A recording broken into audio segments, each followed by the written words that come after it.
Paz do Senhor, meu irmão, paz do Senhor, meu amigo. Aqui com você, o evangelista Miguel de Souza. Eu já estou com a minha Bíblia aberta aqui, na carta do nosso irmão apóstolo Paulo, 1 Coríntios, capítulo 15. Vou ler apenas 2 versículos para a nossa meditação e regra de fé. 1 Coríntios 15, 55 e 56 diz assim: Onde está a morte, o teu aguilhão? Onde está o inferno, a tua vitória? Ora, o aguilhão da morte é o pecado, e a força do pecado é a lei.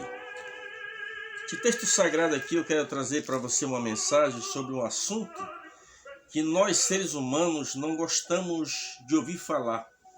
É um assunto do dia a dia, é um assunto da realidade, mas ninguém quer ouvir falar sobre este assunto. Você está no aniversário ali, comemorando um momento festivo, e se alguém toca nesse assunto, você imediatamente muda e pede para mudar de assunto. As pessoas que vão nos bares, nos botecos, estão ali bebendo, se divertindo com seus colegas, né? Mas quando o assunto envolve este assunto, a pessoa bate na mesa e diz: isola, não estou gostando nada dessa conversa. É sobre a morte que eu quero falar. É algo inevitável. Mais cedo ou mais tarde, eu e você vamos ter que enfrentar a morte. O problema é: onde passarás a eternidade? Essa é a grande pergunta do momento. Então eu quero, nesse momento, trazer esta palavra para você, meu amigo, e você que está me acompanhando nesse canal. Ao ouvir esta mensagem, não desligue, vá até o final desta mensagem, para você ver que no final desta mensagem, nem tudo está perdido. Desde que você, que ainda não entregou a sua vida a Cristo, não pense duas vezes, entregue a sua vida a Cristo. O Brasil ainda está chocado com a notícia que aconteceu no final da semana passada. Todo mundo ouviu daquela cantora, uma cantora famosa, com apenas 26 anos de idade, já havia conquistado o Brasil, estava conquistando o mundo através das suas melodias, das suas canções. E a gente observa ali que esta jovem, ela estava com tantos projetos, tantos planos, algumas turnês já agendadas. Só o que ela não havia agendado era a morte. E ela foi surpreendida. A gente lamenta profundamente esse fato que aconteceu. E a gente comenta isso com muita dor. Mas o grande objetivo aqui, meu amigo, é que você não esqueça que a eternidade é logo ali. O escritor aos Hebreus, no capítulo 9, versículo 27, ele diz: como os homens estão ordenados a morrer uma só vez, e depois disso segue-se o juízo. Este texto sagrado, ele nos traz um perfil interessante, porque ali está dizendo que nós temos uma hora marcada com o Criador, e esta hora nós não sabemos. Você vê que a morte, ela não tem respeito por ninguém. Quantas pessoas entubadas, quantas pessoas em coma, quantas pessoas vegetando, quantas pessoas bem velhinho, pessoas que às vezes estão mergulhadas no sofrimento. E de repente a morte vem e ceifa uma pessoa como esta jovem com um futuro promissor. E às vezes nós nos perguntamos o porquê acontece isso. Perguntas que só a eternidade ela vai revelar. Não existe teólogo, filósofos, intelectuais capazes de responder esse questionamento. Mas a eternidade ela vai responder esse questionamento. Quantas pessoas maléficas, assaltando, roubando, fazendo só o que não agrada a Deus, não sente sequer uma dor de cabeça. E de repente uma pessoa que trazia alegria para os seus fãs, alegria para as pessoas que curtiam as suas músicas, as suas melodias, de repente esta moça, jovem senhora, ela é interrompida. Falando sobre a morte, uma certa vez o Sócrates escreveu sobre a morte. Ele disse que se a morte é um sono sem sonho, é algo maravilhoso. Homero, falando sobre a morte, ele disse que a morte ela é a irmã gêmea do sono. Então a gente observa aqui os homens intelectuais, durante toda a história da humanidade, eles se preocuparam também em falar sobre a morte, porque ela é uma realidade. Este texto sagrado aqui, o amado irmão Paulo está falando sobre a morte como um aguilhão. O que é um aguilhão? É um ferro pontiagudo. Na antiga aliança era muito comum, mas há alguns anos atrás, algumas décadas, as pessoas trabalhavam muito com arado. Então o que faziam? Ele pegava uma haste, uma vara, na ponta daquela vara eles colocavam um ferro bem fininho, né? E quando ia arar, aquele boi, aquela junta de boi não podia parar. E quando parava, ele só dava uma encostada com aquele ferrinho, né? E aquele ferrinho pontiagudo dava uma beliscada e o animal seguia. É exatamente isso que a morte faz através do pecado. Ela leva o homem em direção à sepultura, e se ele não entregar a sua vida a Cristo, em direção ao inferno. Mas eu quero dizer para você, meu irmão, que nem tudo está perdido. Talvez você está vivendo um momento como esse de perda de um ente querido, está inconsolável. Mas existe uma esperança na pessoa bendita de Jesus Cristo. Porque Jesus Cristo triunfou sobre a morte. Ele triunfou sobre o pecado. A Bíblia Sagrada nos diz lá no livro de Apocalipse, capítulo 1, né, no versículo 18, se não for a memória, Jesus disse: eu que estou vivo, vivo para sempre, tenho em minhas mãos a chave da morte e do inferno. Neste texto sagrado aqui, o amado irmão Paulo diz que o último inimigo a ser vencido vai ser exatamente a morte, né? Para que isso aconteça, o que vai acontecer? O amado irmão João, que era o João Batista mesmo, se você ler no livro do Evangelho de João, do escritor João, João Batista, ele está ali na cidade, vem vindo na região do Jordão ali, e de repente Jesus cruza o seu caminho, ele olha para o seu discípulo e aponta: eis aí o Cordeiro de Deus que tira o pecado do mundo. Quem é esse Cordeiro? É Cristo. Um dia Cristo vai remover literalmente o pecado. Não tendo pecado, não haverá morte. Quando a gente olha lá para o livro de Gênesis, no capítulo 3, Deus, quando colocou o homem no jardim do Éden, ele mostrou todas as árvores, todas as plantas, todas as frutas. E Deus disse: olha, Adão, de todas as frutas das árvores do jardim comereis livremente, mas da fruta da árvore da ciência do bem e do mal você não pode comer, porque o dia que você comer certamente morrerás. Adão não levou a sério essa instrução de Deus, não levou a sério essa orientação divina. Quantas pessoas, meu amigo, nesse momento não estão levando a sério as orientações divinas? Nós estamos pregando o Evangelho, falando de Jesus para as pessoas têm tempo para ir numa praia, as pessoas têm tempo para o lazer, mas não têm tempo para Deus. Eu não quero dizer para você que há um erro você ir numa praia, não. Não há nenhum erro você ter o seu lazer, o seu momento com a sua família, mas não esqueça de incluir Jesus nesse momento.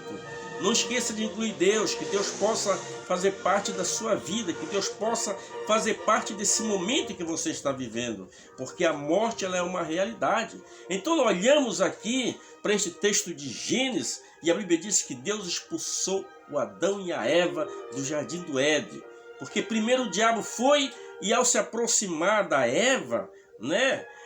A Bíblia diz que ele estava ali, havia ali uma serpente, e eu acredito que essa serpente ela era um animal doméstico, né, no meu entender, e Eva estava ali, tinha aquela afinidade, e de repente um dia aquela serpente começa a falar com Eva.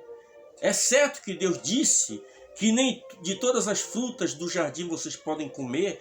Você imagina assim a serpente abrindo a boca assim e falando com Eva, né? Abrindo a boca. Você já viu também uma serpente abre a boca e solta aquela língua, né? Você já imaginou a serpente falando ali com Eva? E quando falava com Eva, é verdade que Deus disse? Eva disse: não, não é assim. Deus disse que nós podemos comer de todas as frutas que estão no jardim, mas dessa fruta, da árvore da ciência do bem e do mal, nós não podemos comer nem tocar nela, porque o dia que comermos, certamente morreremos. Satanás, usando aquela serpente, ele disse: mas não é assim. É que Deus sabe que o dia que vocês comerem desse fruto, vocês vão se tornar igual a Deus, sabendo o bem e o mal. A Bíblia diz que Eva, vendo que aquela fruta era agradável aos olhos, foi, pegou e comeu. Em seguida, Adão chega, imagina a Eva ali, quem sabe com um cesto cheio daquelas frutas ali, mas o Senhor disse que não era para apanhar, mas Eva disse: olha, eu comi, não aconteceu nada. E ela induziu a pessoa de Adão, enganou Adão, e Adão comeu daquele fruto. E a Bíblia diz que quando Adão comeu daquele fruto, foram abertos-lhe os seus olhos. E Adão e Eva perceberam que estavam nus. E agora Adão e Eva, a Bíblia diz que eles pegaram folha ali de figueira e cozeram para si e fizeram para si aventais. Mas na viração do dia, Deus vinha todos os dias conversar com Adão. E agora a voz começa a ecoar no jardim. Adão, Adão, onde está? Ele disse, Senhor, eu ouvi a tua voz no jardim e temi, me escondi porque eu estava nu. Como é que tu sabe que tu estava nu, Adão? Tu comeste do fruto? É a mulher que tu me deste. Ela me deu e eu comi. Deus agora se dirige a Eva. Por que fizeste isso, Eva? A Eva disse, olha, a serpente me enganou e eu comi. Agora Deus começa a dar sentença de um por um. Isso aqui chama-se juízo investigativo de Deus.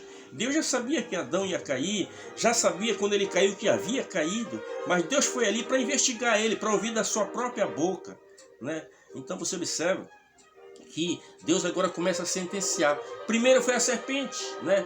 Deus olhou para Eva e olhou para a serpente e disse, olha, da semente da mulher levantará um que esmagará a cabeça da serpente, que é uma figura de Satanás. Então o Senhor Deus sentenciou aquela serpente, que a partir daquele momento ela andaria rastejante na terra e se alimentaria do pó. E agora Deus se vira para Eva e diz que ela teria dores na hora do parto e o seu desejo seria para o seu marido. E agora Deus se dirige a Adão e dá sentença, do suor do teu rosto comerás o teu pão durante o teu dia de vida que o Senhor teu Deus te der na terra. E agora Deus expulsou Adão e Eva do jardim do Éden e colocou um querubim. O amado irmão Paulo disse, como por um homem entrou o pecado no mundo, e o pecado a morte, assim a morte passou a todos os homens, porque todos pecaram. Então a existência da morte está em quê? Na desobediência. É por isso que o irmão Paulo diz que o aguilhão da morte é o pecado. O pecado é a transgressão da lei, a desobediência a Deus. Adão e Eva receberam uma sentença justa de Deus. Por quê? Porque desobedeceram os mandamentos de Deus.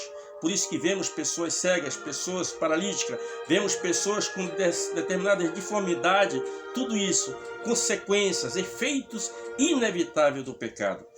Conta-se certa feita que uma vez o ferro disse, eu sou forte e ninguém me vence. Mas aí veio o fogo e derreteu o ferro. O fogo disse, não, forte sou eu, porque o ferro que achava que era forte, eu derreti. Mas aí veio a água e apagou o fogo. E agora a água diz, eu é que sou forte. Porque o ferro se sentia forte, foi derrotado pelo fogo, mas eu apaguei o fogo. Em seguida veio a água, se abriu e tragou. A terra veio e se abriu e tragou a água. E quando ela tragou a água, a terra disse, eu é que sou forte. Porque a água apagou o fogo e o fogo derreteu o ferro e eu consegui a sugar a água. Em seguida veio o homem com as suas máquinas pesadas e começou a remover a terra para cá, a terra para ali. Em seguida o homem disse, eu sim, eu sou o mais forte, porque a água, ela venceu o fogo venceu o ferro e eu venci a terra. Em seguida veio a morte e a morte ceifou o homem. A morte disse, não, o forte sou eu, porque o homem havia vencido a terra e eu venci o homem. Em seguida veio Jesus Cristo, e Jesus Cristo veio e venceu a morte. Jesus Cristo sim, ele disse, eu tenho em minhas mãos a chave da morte e a chave do inferno.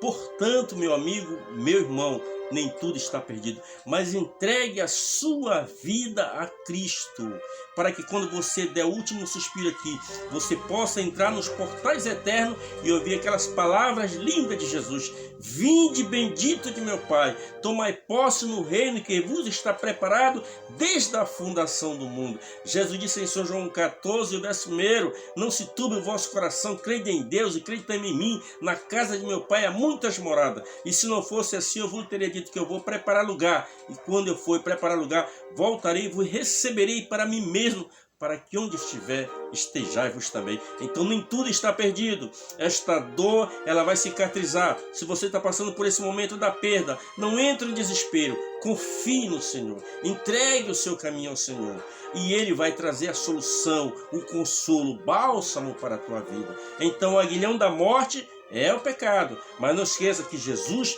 ele venceu. Um dia Jesus vai passando ali no Jordão e João Batista diz, eis aí o Cordeiro de Deus que tira o pecado do mundo. Um dia Jesus vai desenraigar na totalidade o pecado e nós estaremos triunfando com Cristo. Esta é a mensagem para você, meu amigo, não entrar em pânico, em desespero, que após a morte existe uma eternidade com Jesus. João capítulo de número 1, versículo 4, diz que nele estava a vida, e a vida era a luz dos homens. A vida está em Cristo. Se você estiver em Cristo, você vai ter vida e vida com abundância. Que Deus em Cristo nos abençoe, hoje e sempre. Amém.